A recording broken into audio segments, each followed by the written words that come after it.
Hello, hello, hello. Welcome to Fit and Fabulous with me, Dr. Paulina. Today we're doing something a little bit different. This is a recording of number 1 of the workshops that I did last week. So we will be diving into what I call the fat begets fat cycle for women who are menopausal. Why is it that menopause really knocks us sideways? Well, there are some things that are going on that will explain all. So I will explain these things in this workshop. Now, if you would like to listen to the other workshops, I will leave a link and you can sign up and get a replay to days 2, 3, 4, and 5. So on with today's show. Hello, good morning. This is not the live version of workshop number 1 because sadly I forgot to press record. So normally I record on Zoom and it just automatically does it. What we're doing on the workshop is a slightly different thing and I forgot to press record. So I am recording this separately for the replay for people who missed out. Okay, let's get started. I am just sharing my screen with you. Okay, day 1, healthy and strong. Why your body changed overnight and what you can do about it. Before we start, I want to tell you a little story. So I am from the UK and I live in Spain, and I have my dream house, which took me years and years to manifest, to build, whatever you want to say. And I have a beautiful little office, which is in my garden. It used to be the sort of potting shed. When we arrived, it was covered in barrels of olives which were decades old, and it was a bit like a Sleeping Beauty place. You couldn't get there because there was so much overgrowth. Now, let's see if I can show you around my beautiful little office. As I say, it's in our garden. Now, another fact that is pertinent to this story is that there are lots of cats in Spain. There are so many colonies of feral cats that go around and meow quite often. So as I'm working in my office, quite often I hear cats meowing and I don't think very much about it. Now, this one particular time, I could hear a cat crying, or what I thought was a cat, except my husband was outside and he was like looking into the neighbour's garden. So they've got a garden that we can like overlook. We can't get into it, but we can just about see it. And he realised that the lady next door, who was in her 90s, had fallen over and was crying out. And it wasn't a cat, it was our next door neighbour who was crying out because she had fallen over. So obviously at this point, we're like, okay, panic stations, what do we do? How do we get to this lady? Because there's a wall in between us. We can't really jump over that. So we obviously went and knocked on the door and there was no reply. And we realized that we didn't have her grandson's phone number and nobody's replying. I'm just going to give you the end of the story. She was fine, so I don't want you worrying about her. She was absolutely fine. So I called the fire brigade. And we knocked on our neighbour's door, who actually just went and opened the door and went, oh, look, the door is open. Now, to cut a long story short, the fire brigade turned up in 3 minutes, which was very impressive. She was absolutely fine. She had just fallen off her chair. Her daughter was actually asleep in the front room. It gets hot here in Spain and it's normal to have a nap in the afternoon. And she was just having a nap. And the lady in her 90s had gone outside when she wasn't supposed to go outside. Her daughter and her grandson say, you shouldn't go outside by yourself. And she'd fallen off her chair. She couldn't get up. Now, she is doing amazingly well. She's in her 90s and this is fabulous. But a few things to highlight about this story. She couldn't cry out loudly. Why? Because the muscle tone of her voice is weak. And she couldn't get up. Why? Because her muscles were weak and she didn't have the strength to get herself up. Now, I know a lot of you want to lose weight and I understand that, but what I want to tell you is how to lead a long and healthy life. We don't want to be that person who falls over and can't get up. And that work starts now. When I teach people how to lose weight, what I really want to do is teach you how to lead this long and healthy life. Particularly for females. Females tend to live a long life, but quite often those later years are not healthy years. We aren't vibrant and healthy. Now we can be, now I'm not saying we can delete all problems, but we can certainly make sure we are doing all the stuff which will have a giant impact, and that starts now. And in this case, it is really about muscles and prioritizing muscles. And I want you to understand that our muscles are such a valuable resource. So that is the story that I'm telling, and I'm telling it now because I want you to have that in your mind. Even if you've joined this week's videos because you're thinking, I want to get rid of that weight. And I understand that, but I say, this is a better prize. This is far more important than wanting to lose that weight. Now, it obviously depends on how much weight you have to lose. Sometimes you have so much weight to lose that actually that really is a signal that you are heading for problems like diabetes and heart disease and all of those things. It does depend on the amount of weight that you have to lose. But healthy and strong is where we want to get to. So give me a heck yes or a heck no about these things. You've hit a certain age and suddenly you've put on weight without changing anything in your life. So you're just doing everything the same and wham, suddenly weight has come on. We're going to talk about that today. What worked for you before doesn't work anymore. So it might be in your 20s, you would skip lunch and lose a bit of weight, and that no longer has an effect. So you're feeling fed up. It might be that you're spending hours at the gym and not getting any results. It might be that you're struggling with energy and self-image and you don't really feel yourself anymore and you want to get back to this vibrant person that I used to be. Now, another thing that I see is a lot of people thinking, I'm doing the right things, but I'm not getting results. And this, I understand this frustration with how to lose weight.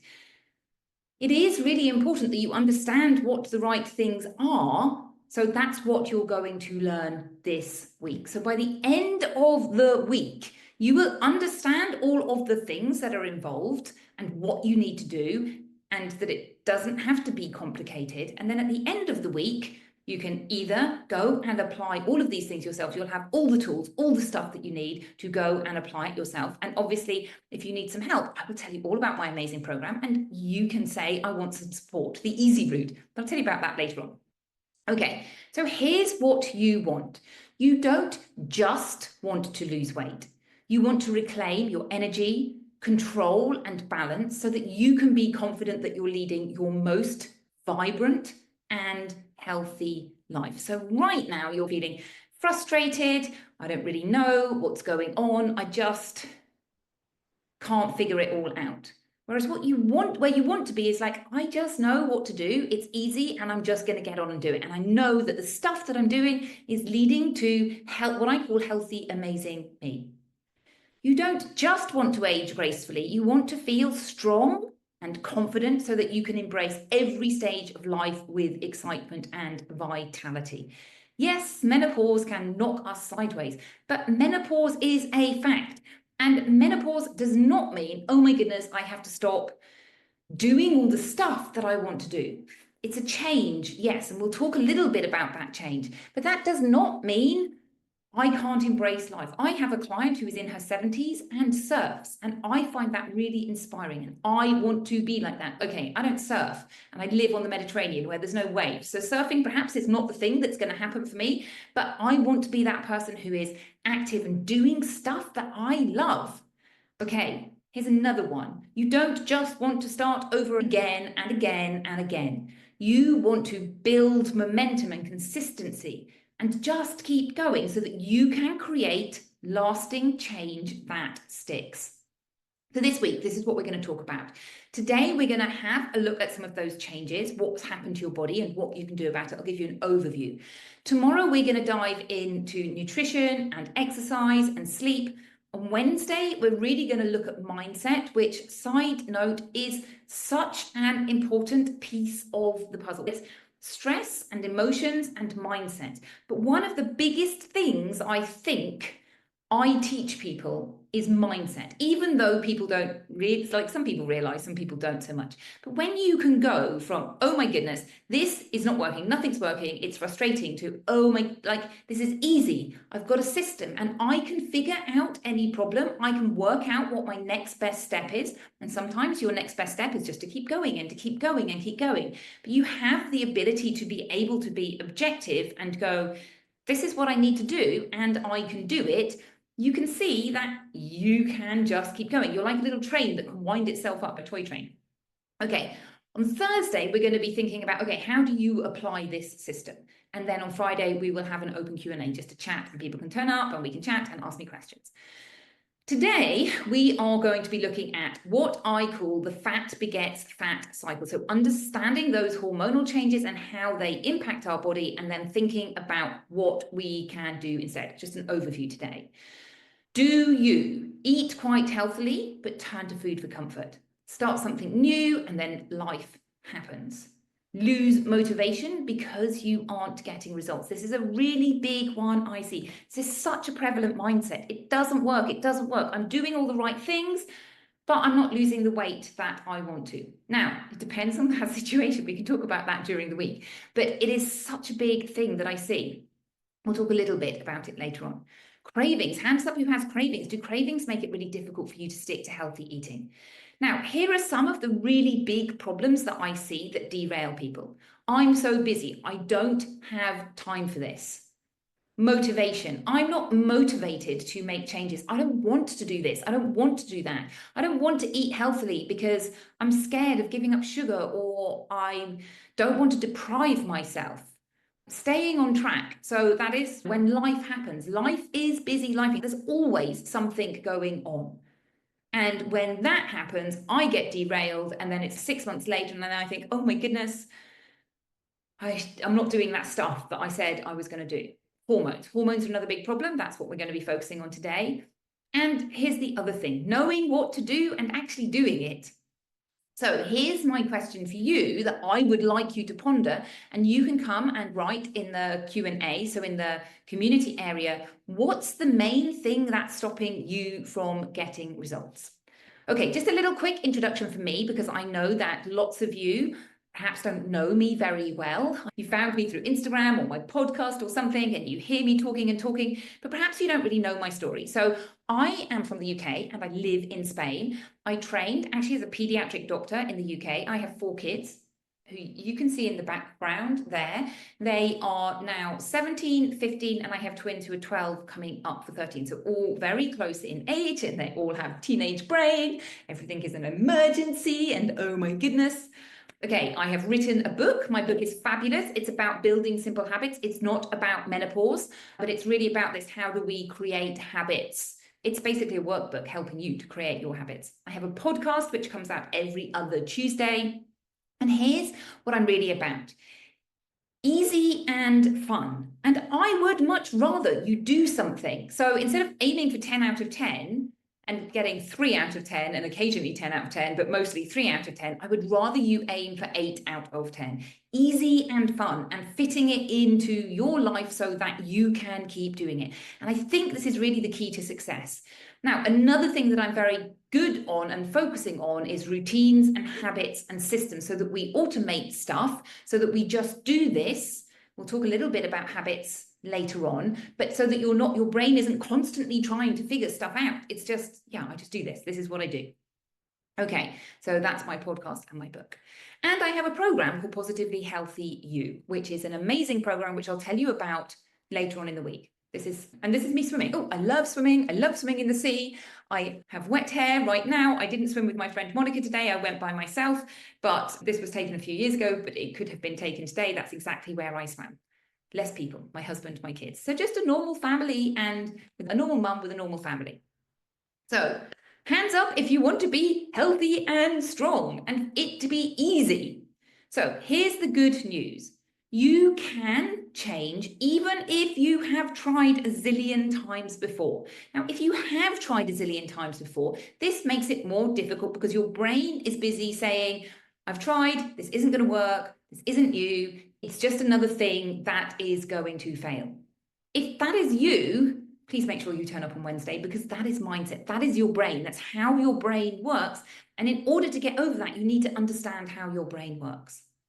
So this is how I see the problem in big terms. And it doesn't matter who you are and exactly what your problems are. Everybody has slightly different painting, different aspects of what is going on for them. But this is where you are. You're on one side of a ravine. This is your now. So right now, it might be, as I say, different things for different people. It might be that you turn to food for comfort. And you know it doesn't help, but you don't know how to break out of that cycle. It might be that you want to make healthy choices and exercise, but right now it just feels like a chore. You don't understand how to do it. It just feels too big of a problem. It might be that you want a healthy lifestyle to be normal, but you just feel too busy to figure it out. And so essentially, whatever the things that are going on now, you are stuck in struggle, overwhelm, frustration. And here is the other side of the ravine. And this is where you want to get to. And so there is, you have a good relationship with food, you enjoy healthy eating, you're watching your weight go down, you know how to deal with your emotions without turning to food for comfort. Healthy choices and exercise just feel like something natural, like what you do. I don't think about healthy eating every day. I just eat food. I don't think about, exercising for my health. I just go swimming because I love it. You enjoy your healthy lifestyle and you watch your energy levels go up and you're confident. And I think this is a really big piece of the puzzle. You are confident knowing that you are doing everything that you can to lead a long and healthy, vibrant life. And you can let go of looking for the secret thing, the thing that is going to change all of this. You know that you have got this, and you can ignore everybody else who's going, this is what I do, this is what I do, this is what you should do, this is what you should do. You're just like, no, this is what I'm doing. This is what works for me. And all I need to do is keep doing it. And I'm not saying that things aren't going to change. Of course they are. As you get fitter, you do exercise in a different way. As you go along that journey of enjoying healthy foods, you adapt a little bit and you think, I want to try this new recipe. I want to add in this. That's fine. Things can change, but it's not like you've set the system and you keep going and you keep going. And this is where it's easy and automatic and fun, happy, content, confident. So here's the problem. How do you get from A to B? You can see there's a giant ravine in the way. How do you get across? And the answer is what I call the rickety bridge.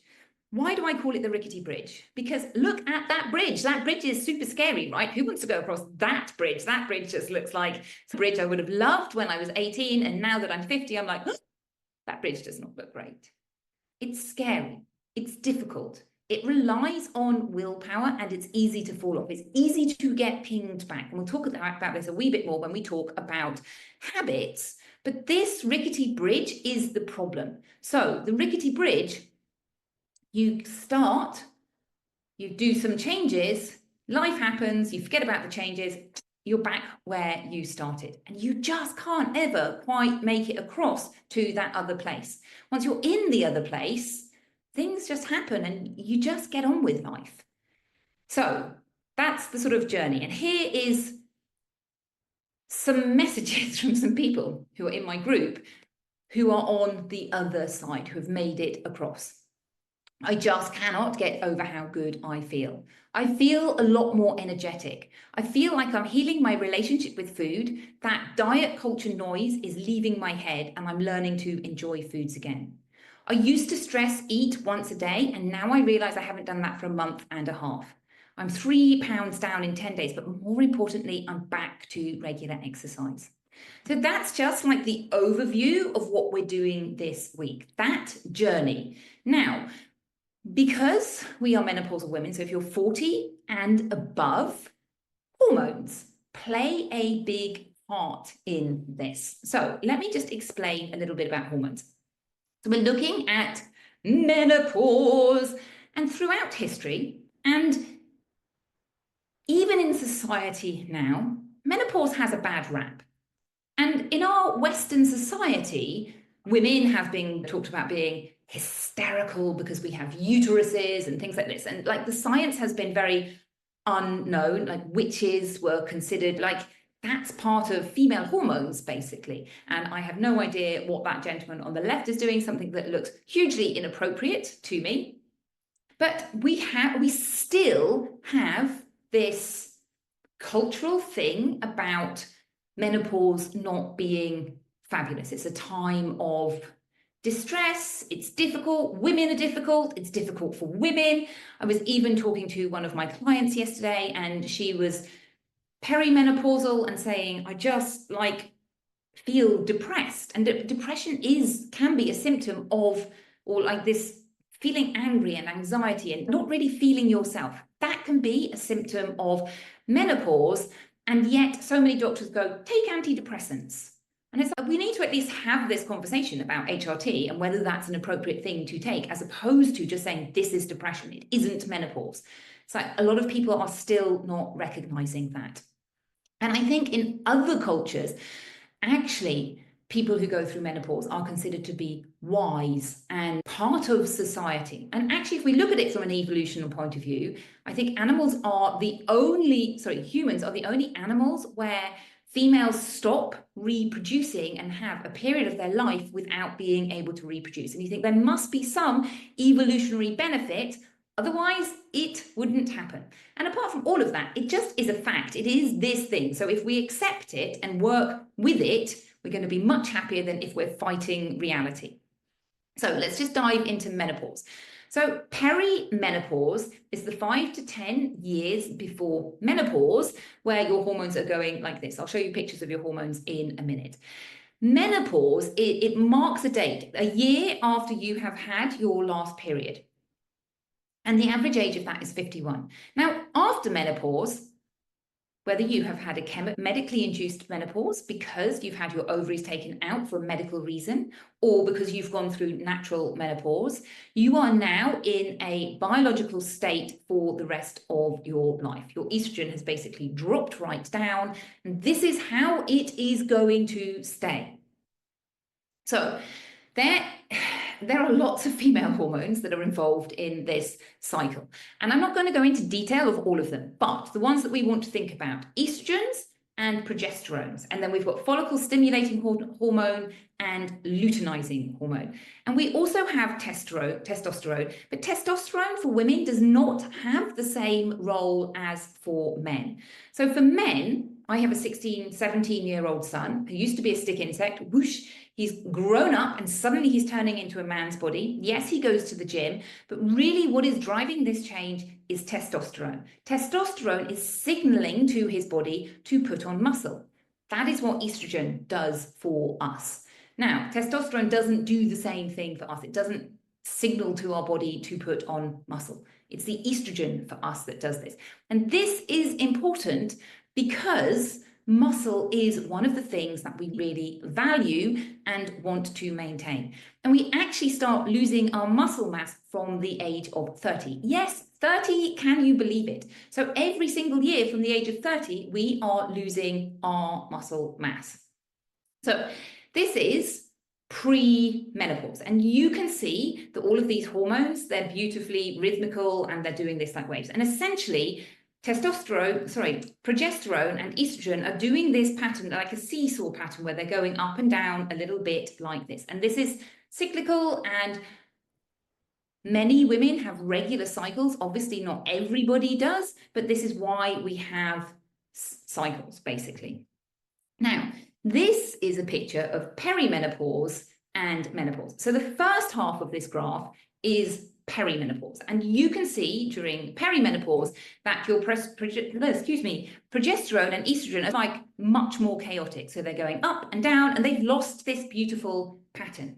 And this is why during perimenopause that our periods are less likely to be regular. We lose this regularity. So it might be that you have a long period of time without a period, and then suddenly you have a much heavier period.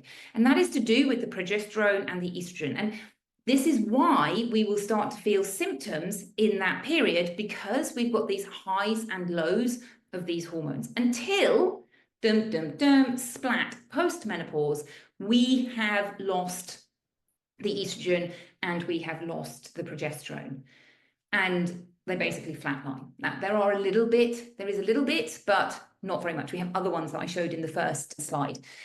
So just to quickly mention blood tests, people say, can we do blood tests for hormones to look to see whether we're in menopause? And the answer is not really, because you can see if you're looking at your estrogen and progesterone, because you can see they're up and down, like you can't really tell from that whether you are in perimenopause or postmenopause. It's the FSH and the LH the FSH goes up and up.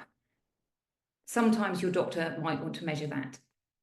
So A little bit about thinking about estrogen and progesterone. So estrogen and progesterone are basically, they counterbalance each other. And estrogen is very good at stimulating growth. So muscle growth, for example. And it promotes inflammation, whereas progesterone is doing the opposite. And it's more anti-inflammatory. So estrogen protects your heart, protects your brain, it improves your muscle mass and your bone density, and it boosts your mood as well. So estrogen is helpful, but as it goes down, we lose all of these things, which is one of the reasons why our mood might go down when our estrogen levels goes down. Now, when we're looking at why is it that I'm just doing my normal life and suddenly all of this weight has come on, the reason is because as we lose the estrogen isn't just about our uterus and our ovaries. We have estrogen receptors all over our body. And actually, as we go through menopause, we lose those estrogen receptors. So even if you're on HRT, you're not in the same state as you were before because you've lost your receptors. And there's nothing that you can do about that. You can't regain your receptors. We'll talk a little bit about HRT in a minute because there were so many questions about it when we did the live session. The fat gets fatter cycle. You lose your estrogen stimulus to build muscle. Why is this important? Number one, because we don't want to be that person who is 80, 90 and falls over and can't get up. We want to be strong and healthy. But also, muscle mass is more metabolically active. And when it comes to burning fat, you want to have muscle, which is going to help you burn fat. Now, there are other three things that are going on as well. Cortisol, your cortisol cycle. As we go through menopause, we become more sensitive to stress, cortisol, and that leads us to put on abdominal fat. Our biome is all of those bugs in our gut that are amazing and have so many interesting benefits. Your biome can change. That can help you put on abdominal fat. And our sensitivity to insulin also decreases. So we produce more insulin, and that can help us put on abdominal fat. So you can see that these metabolic changes are happening, and the end result of all of them is to put on fat. Let's just dive into a couple of them more. So we become more susceptible to cortisol, which has a knock-on effect of losing muscle and bone. Now, our abdominal fat has 4 times as many cortisol receptors as subcutaneous fat, so the fat around your arms and your legs. So what does this mean? This basically means, okay, I'm a little bit more sensitive to cortisol, I put on some abdominal fat. So now I'm more sensitive to cortisol, so I put on more abdominal fat. So now I'm even more sensitive. And you can see it's this catch-22 situation that it's really difficult to get out. And particularly if you're stressing about losing weight is like stressing about relaxing. It's just the opposite of what you need to do. Why? Because of this. And we need to break this cycle. And breaking these cycles can sometimes take a little bit of time, which is one of the problems with when you're saying, it's not working. I haven't lost the weight that I want to. I'm doing the right stuff, but I'm not losing weight. It might be that you need to reverse these cycles before your body is ready to change how you lose weight. So what happens in your biome? There's something called the FB ratio. So firmicutes are the F, they are bad, and they are going to help you take every single little bit of energy from that food and store it as fat, which is not really what we want to do. Or you have bacteroidetes, which are good. These are the ones which we probably have to begin with. As we go through menopause, we get more of the bad ones. So we increase our firmicutes.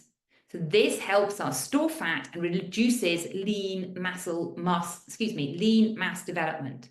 And this can take up to a year to change. Now, without doing tests, you can't tell, but what I can say to you is if you are somebody who has been going along doing this and suddenly you've put on weight without making changes, the question is why? And it is 1, 2, or 3 of these systems that is going on. And there might be other things involved. It might be that, you're going through a stressful life. Not only are you more receptive to stress, but you're also stress eating. You've got these things going on, and now you're like, in order to go back, you need to break these cycles. You need to reverse them, which is what we're going to be talking about. Okay, and the other one was insulin. So those three things: cortisol, biome, and insulin.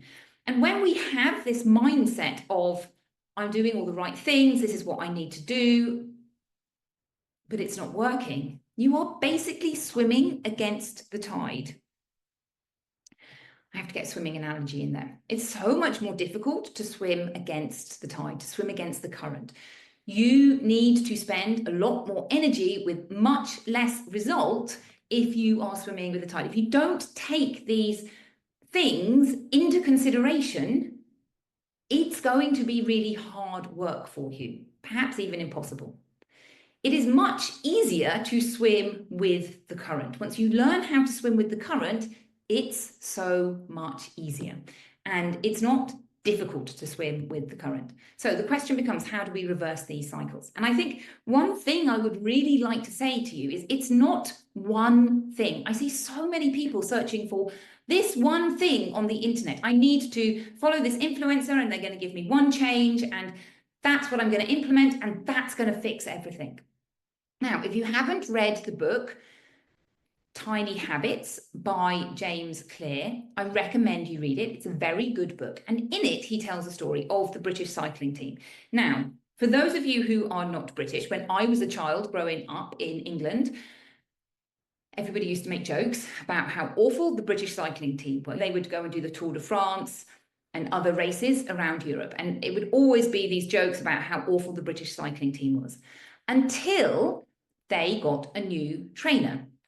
And that trainer implemented some changes, but it wasn't like, okay, we're going to have this one big change. It was a series of little tweaks. For example, he used to make sure that when they were away on tour, that their beds would be comfortable, that they would be able to sleep. So maximizing their sleep. Recovery is actually really important to performance. And I don't know the other changes, perhaps the pedals or the saddles, or I don't know, but little tiny tweaks. And now the British cycling team is one of the best cycling teams in the world. Little tweaks. It's not focusing on one thing all the time. It's about having the overall things that are important and improving them all. So a series of tweaks. In order to counterbalance the changes, you need to eat healthily to support your biome and your glucose metabolism. So you're not getting, so you can reverse that firmicutes, and that your insulin levels can come down. You want to be fueling your body, not counting calories, not depriving yourself. It is, we'll talk about this in a minute. It is not about starving yourself. It is about making sure your body has the right nutrients.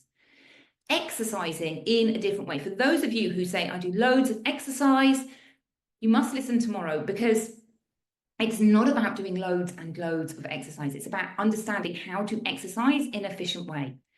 Managing stress levels. Stress is super important. And that's Wednesday. We'll talk about stress on Wednesday. Now, here's a paper that I really love called Lose Weight and Keep It Off. And it could be called How to Lead a Healthy Life and Stay There. And what they basically say is that there are two keys to success. To create a system that works for you. And it has to work for you, because if I give you my system, you're going to be like, I don't live near the Mediterranean, so I can't swim first thing in the morning. I don't like eating this thing. Do you know what I mean? It's not going to work for you. I was talking to somebody yesterday and she was saying, I had a nutritionist and they told me what to eat and I lost 9 kilograms and that was great, but I didn't really like how I ate. Wasn't food that I particularly liked. So basically I stopped doing it and then I put the weight back on. What's the problem there? It's not a way of doing it that works for you. It has to work for you. If it doesn't, it's not going to work, because the big piece of the puzzle is to stick to it. It's not about doing something for a few weeks and stopping. It's about creating a system that works for you that you can keep doing. Now, obviously, the system needs to be based on science, but it does need to be applied to your life. So it needs to fit into your life. You need to enjoy it. It needs to take into consideration your likes, your dislikes, the other stuff that you're doing in your life. And then you need to grow it into ingrained habits. Now, here is an overview of the system, which we're going to dive deeper into in the next couple of sessions. So this is my 4 pillars. Healthy eating you enjoy, exercise that lights you up, delicious healthy sleep, and emotional wellness. So that is looking at stress, emotional eating, your emotions, your mindset. So it includes lots of things.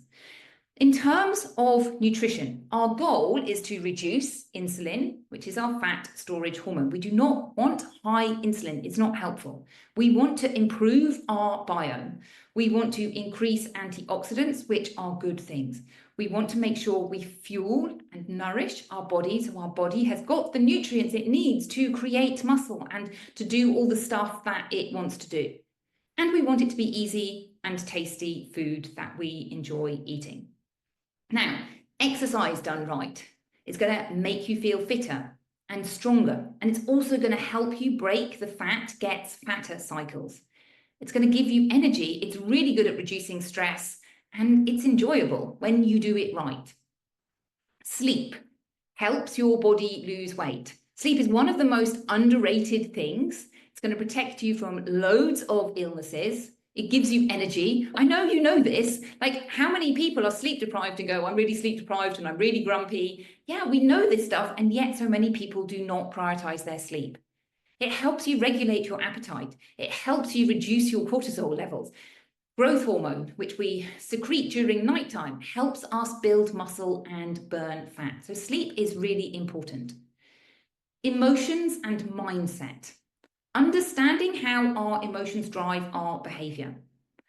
Understand how the computer inside our brain is working so that we can let go of our sabotaging voices and move into productive and happy.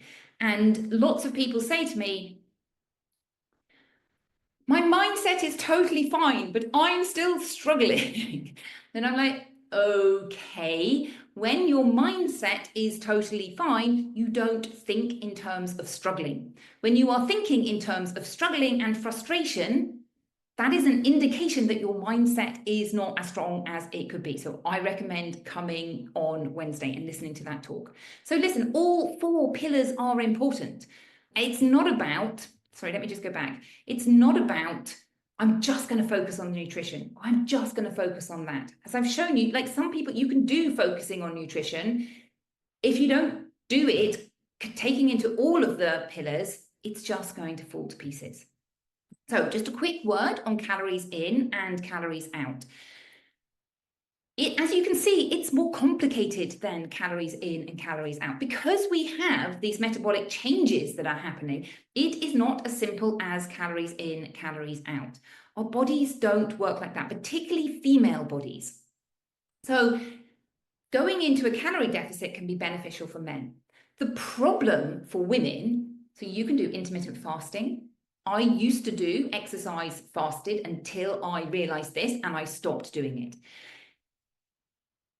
If you restrict your calories and you don't give your body the calories that it needs, basically what it does is sets up this bad stress in your body. Your body goes, oh my goodness, I'm in starvation mode. And when it does that, it starts using up your muscle, that really valuable source, that really valuable stuff that we want, and it starts using it as an energy source.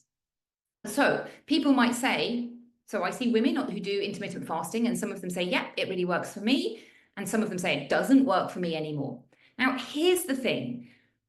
Your goal is to lose abdominal fat or wherever you have the fat, but for most people, it's abdominal fat.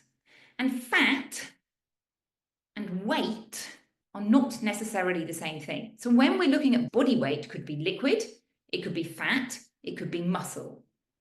So in terms of intermittent fasting, you might be losing weight, but that weight is fat and muscle. And the problem with that is it's difficult to build muscle. Once we've gone through this menopausal stage, we've lost this estrogen, which is now stimulating or was stimulating our muscle. And now we have to work quite hard to maintain our muscle strength. So getting rid of your muscle is not good in the medium term or the long term. And in the medium term, it's not good because if you then put that weight back on, you've now put on all fat. And so now you're actually in a worse situation. I caveat that with, obviously, if you're going to the gym and building up your muscle, that might not be the case. But for most people who aren't paying attention to their muscles, then they put on the weight and it's fat. And now you're in a worse situation.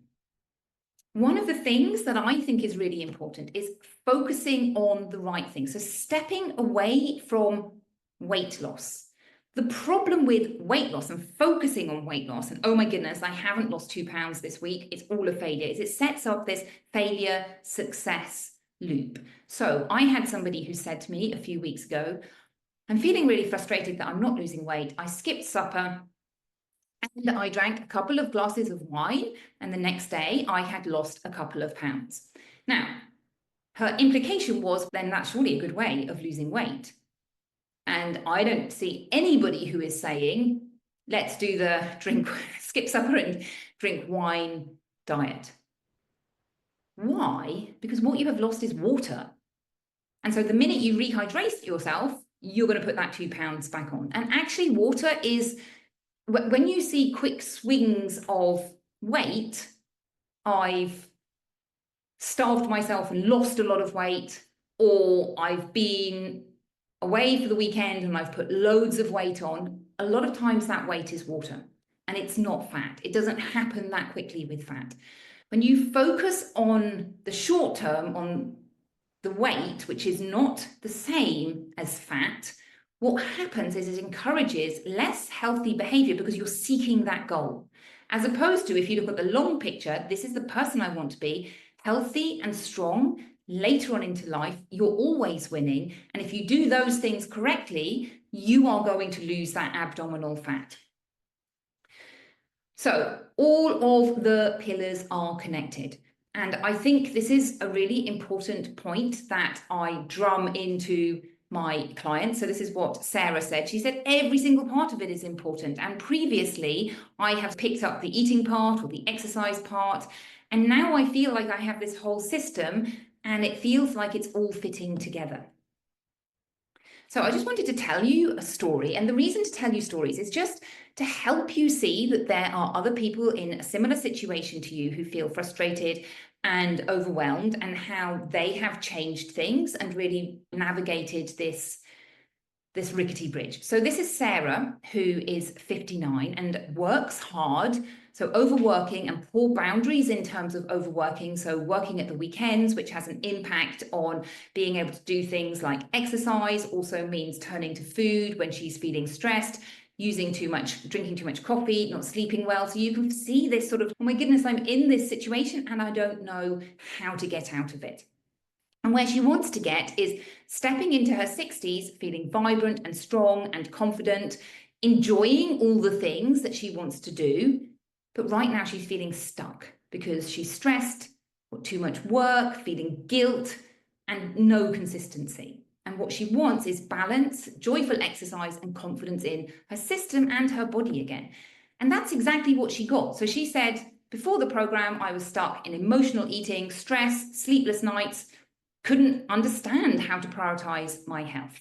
And now I have done that. And she says, my program is absolutely wonderful. I'll tell you more about the program. Oh, okay. Before we move on to that, I did just want to mention HRT because this came up yesterday. People asking, can I lose weight when I'm not on HRT? And the thing about HRT is a really useful tool for managing hormonal symptoms. For example, hot flushes or mind fog or feeling like not yourself, like super grumpy when you wouldn't normally feel grumpy. So it can really benefit from those symptoms. So for example, if you are not sleeping well because you're having hot flushes and you start HRT, then that can have an impact on weight. But HRT isn't going to help you lose weight and build muscle, partly because we've lost those estrogen receptors. We have to do something different to lose muscle. So the question is, to lose fat. Can you lose the fat even if you're not on HRT? And the answer is yes, you can. You don't have to be on HRT. Now, having said that, as I say, HRT is a useful tool and it is worth talking to your doctor about HRT if you have symptoms and you haven't had that conversation. So historically, in the 90s, Loads of people were on HRT. Then a big study came out, which basically everyone went, oh my goodness, it increases the risk of cancer and all of this stuff, and we shouldn't. And everyone came off HRT. And now people are going back and looking at that study and going, this study actually wasn't very well done. And there are lots of benefits to HRT. Yes, you have to have a conversation with your doctor about whether it is a good thing for you and your risk factors. The other thing about HRT is it is a very cheap drug, and pharmaceutical companies do not earn very much money from it because it's been around for such a long time. It's not one that they can charge heaps and heaps of money for. So there is not a drive to educate doctors and other people about taking HRT. So a lot of doctors, depends on your doctor, obviously, some of them are very well educated, but a lot of doctors aren't that well educated, particularly if this isn't of interest to them. They might not know about it. So it does depend where you go and who you talk to about it.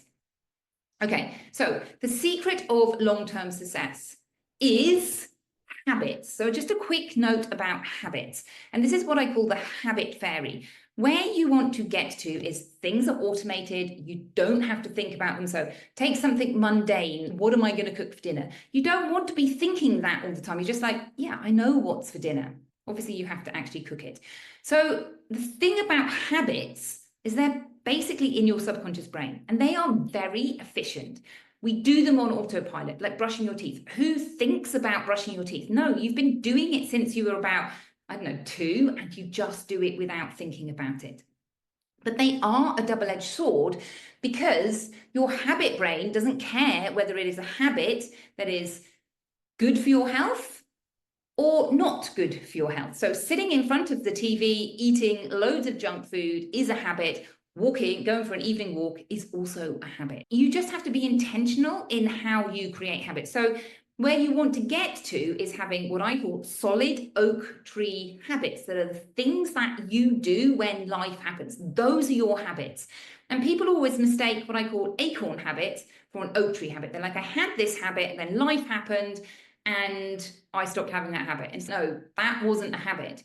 The habit is the thing that you do when life is busy lifing. And when your habits support your health and wellness, life is easy. You don't have to think about it. I don't think about healthy eating, not because I am superwoman, just because I have been doing it for so long that I don't think about it. For me, it's just eating. This is the food that I eat. So I have a quiz that I sent out. I'll send it out again. And the quiz is just one of those quizzes really to think about, are you focused on the short-term goal or the long term? And being able to focus on the long term is really going to help you. So it's just one of those things that you answer yes or no to, and then you add up your yeses. And then come and share that in the community area. So just to recap, how do you change habits? The rickety bridge, building stronger habits. It isn't about discipline. It is about setting up your life to make it easy for you. Discipline is a finite resource which will run out at some stage. You cannot rely on discipline. And really the key is understanding your mindset. So your mindset is just, yeah, I'm enjoying this. Let's keep going. Oh, I had an obstacle. That's fine. I'm just going to keep going. I'm just going to keep going. I'm just going to keep doing this. And the reality is that life keeps on lifing, your old habits slip back, and then you get demoralized and give up. That's when you've got a strong mindset, it just steps in and goes, oh, it's okay, let's keep going. So tomorrow we are going to be talking about nourishing and easy food, exercise and cravings. Oh, and I will just leave you with this little quote, which says, Dr. Orlina has been fantastic at helping me to re-evaluate my health, create my own positive system to move forwards. I feel like I can now approach weight loss and my health in a measured and relaxed way, and I'm already a happier me. So that was Chloe. Now, one thing that I would like you to think about for yourself, so when you turn up to the live session, we do what's called an aha moment.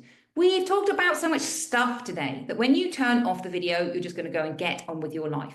But I would just like you to note an aha moment, one thing that you are going to take away with you. And if you want to, come and put it in the community area so that we can share it with everybody. I think that is the end. Fabulous. So once again, sorry that I didn't get this done. didn't record it. I will remember to record number 2 so that you can just watch it in the same day. Have a lovely day, and I look forward to chatting with you in the community area.